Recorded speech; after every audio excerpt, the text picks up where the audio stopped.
I was on a coaching call the other day, and the person I was talking to was so wanting to create content. I mean, they were just so ready, but there were so many things holding them back. I mean, it was like the fear of starting, the fear of, what to do and all this other stuff. And we had a really great call. So it made me think about what are some things that I could share with you if you are so ready to start creating content, especially video content, maybe even on YouTube. But you just, you're just kind of like, you need a little push. So I'm going to share 9 things that I really, really believe and recommend will help you start creating. Tip number 1, keep an idea list. I think this is vital. Why? Because I don't know if you're like me. I hope you're not. But if I have an idea and sometimes I just don't either write it down or talk it out, then I may forget it. And I don't worry sometimes about my ideas being completely fleshed out. Now, sometimes they are. I had an idea for this video, and so I typed out some notes, which actually changed over time. So I use Apple Notes for this, and I've done a video about this new feature in Apple Notes where you can actually now just talk into it, and it also gives you the transcript, which is even another way. So maybe that's a tip within a tip.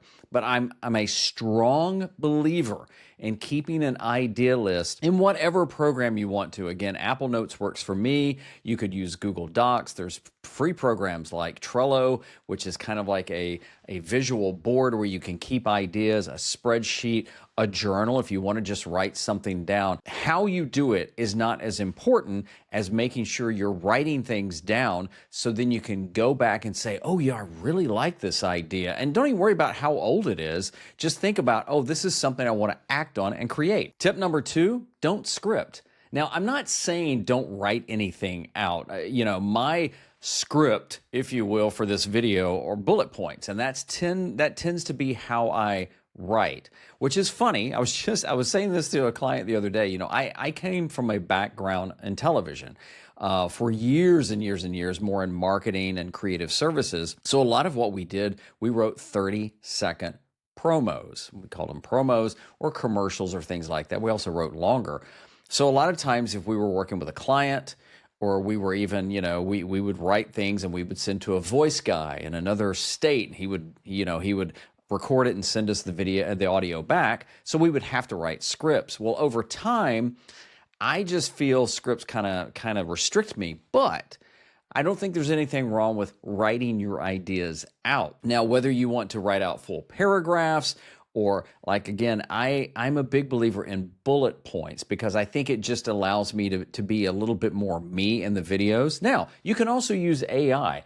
I like Gemini far more than ChatGPT for a lot of reasons, but I just like Gemini. So you could actually take your ideas in there.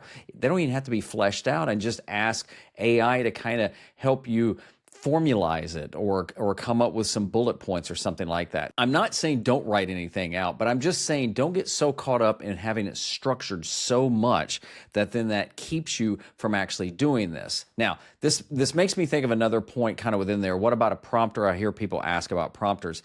I'm not a fan of prompters, because if you're not used to just creating, I think you're going to be more reading the content. Elgato makes a nice prompter. Again, I don't recommend it. I think just get your thoughts out there and then turn the camera on and go. Number 3, keep the idea simple. Now, I'm going to admit this is easier said than done, because I feel like we want to tell everything, and we want to share so much information that it becomes overload. This video, my goal of this video is to give you 9 tips, broad strokes, and go a little into each one so you go, okay. Oh, I got that. I didn't think about that. Or maybe you say, I don't like any of these, and that's okay too. But I think when you're creating, to get you going, to get you over the hump of I just don't know what to do, or I don't know how to do it, or I need the confidence, if you overcomplicate it, now granted, there's always a grain of salt. If you're explaining quantum physics, I don't know, maybe simplify it. But if you can simplify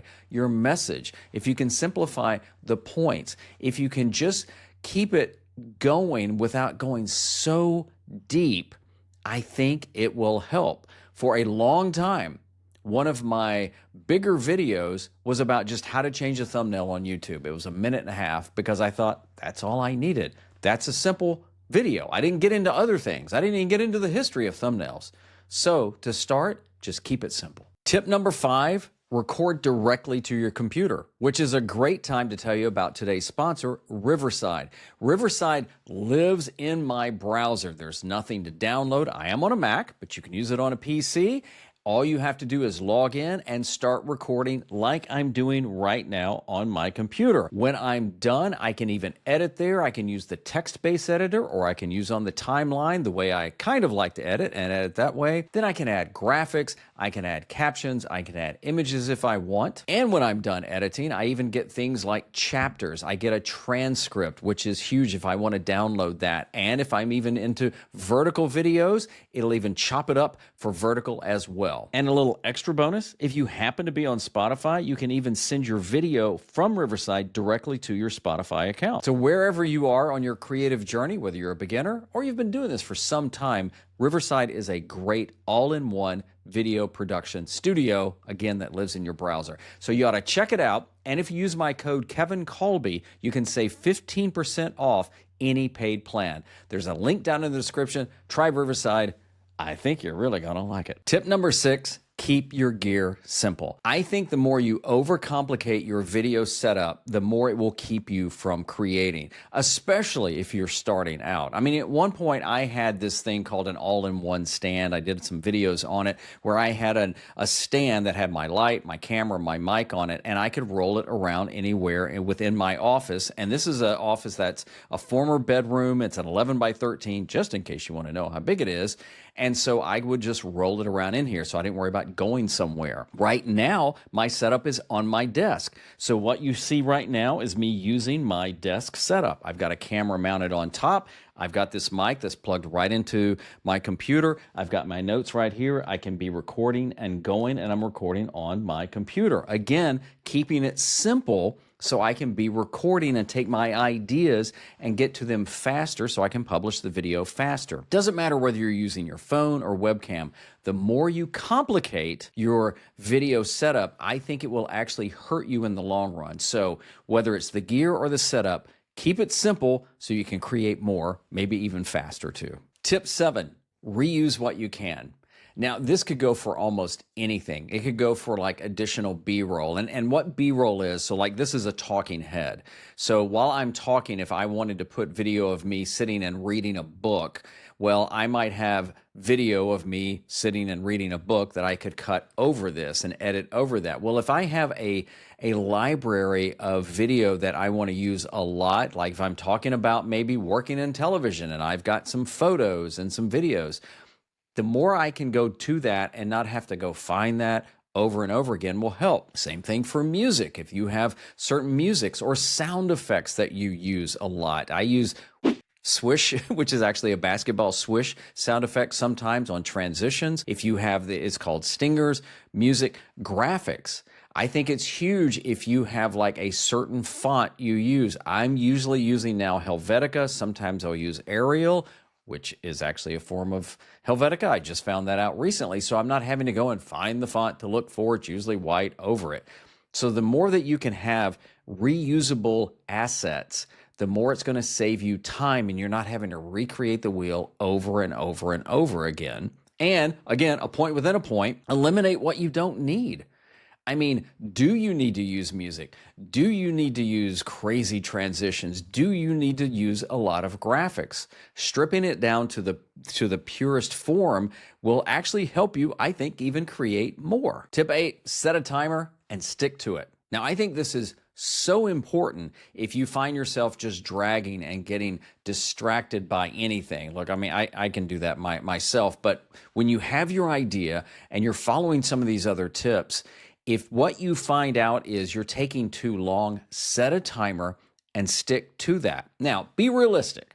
If you're still new to creating content, it may take you a little longer. I mean, if you're creating a 20-minute video, it may take you a little longer than 20 minutes. You may need to do some research up front and things like that. But you can set timers and all that.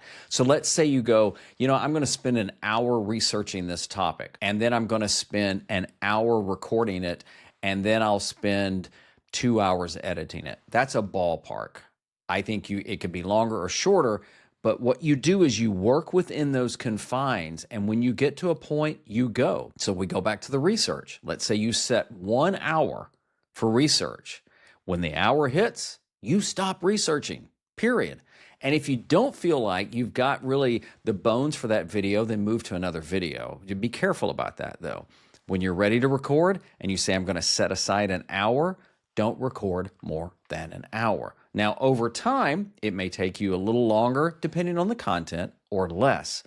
And you can get those, what do you call them, Pomodoro timers. You can put a timer on your phone. You can do so many different things. But I do believe setting a timer and timing yourself, then it gives you that goal that when that thing goes or whatever the sound is, you're going to stop. Tip 9, let go of being perfect. Okay, full disclosure, being honest here, this one's hard for me. I mean, I'm a perfectionist by nature, and it's hard to not get over that. I came from the world of television where everything had to be just so right before we would put the videos out there, and I get that. But I also think the world of online video, especially YouTube, has helped liberate me by just trying to get over that. Still a work in progress. But if you can let go of the perfectionism, having to get everything right. Is it the right title? Is it the right thumbnail? Did I say the hook the right way? Did I leave something out? Look, I've done videos, and then after I've posted them, I realized, oh crap, I left out a point. You know what? I let it go. If you can let go of being perfect, I think you will find a whole creative side of you that helps you just create more, which is the whole point of this video. The worst thing you can do is not create, especially when you're ready to create. So use these tips and get out there and share your gifts with the World Wide Web, because I guarantee you there's somebody waiting to hear whatever you got to say. Thanks so much for watching.